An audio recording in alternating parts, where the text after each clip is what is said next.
काव्या कौवे की हीन भावना। उफ, मैं कितनी काली हूँ। कोई मुझे प्यार नहीं करता। काश मेरे पास भी थोड़े रंग होते।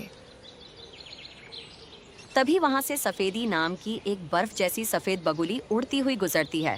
काव्या उसे देखती रह जाती है। काव्या उड़कर सफेदी बगुली के पास जाती है, जो तालाब के किनारे पानी में अपनी परछाई देख रही है। सफेदी बहन, तुम कितनी सुंदर हो, एकदम दूध जैसी। तुम तो दुनिया की सबसे सुखी चिड़िया होगी। सफेदी उदास होकर अपना सिर झुका लेती है। नहीं काव्या, सफेद रंग में क्या रखा है? मुझे लगता है मुझ में कोई रंग ही नहीं है। लेकिन मैंने मिट्ठू तोती को देखा है, उसके पास तो दो दो सुंदर रंग हैं। काव्या और सफेदी दोनों उड़कर एक आम के पेड़ पर बैठी मिट्ठू तोती के पास जाती हैं। मिट्ठू हरी है और उसकी लाल चोंच बहुत चमक रही है। मिट्ठू, तुम्हारे पास तो हरा और लाल दो दो प्यारे रंग हैं। तुम तो बहुत खुश होगी। मिट्ठू डरकर इधर उधर देखती है। चुप रहो। मुझे तो डर लगता है कि कोई शिकारी मुझे पकड़ ना ले।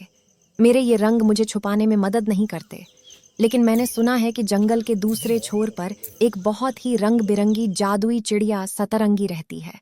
उसके पास तो दुनिया के सारे रंग हैं। वो सबसे खुश होगी।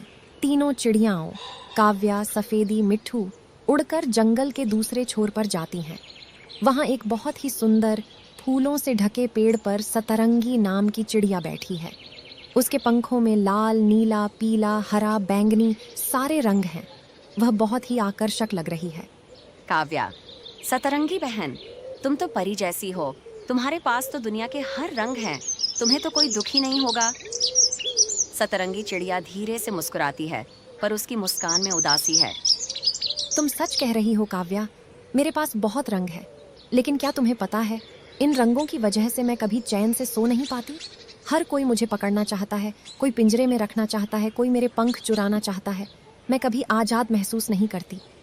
काव्या, सफेदी और मिट्ठू हैरान होकर सुनती हैं।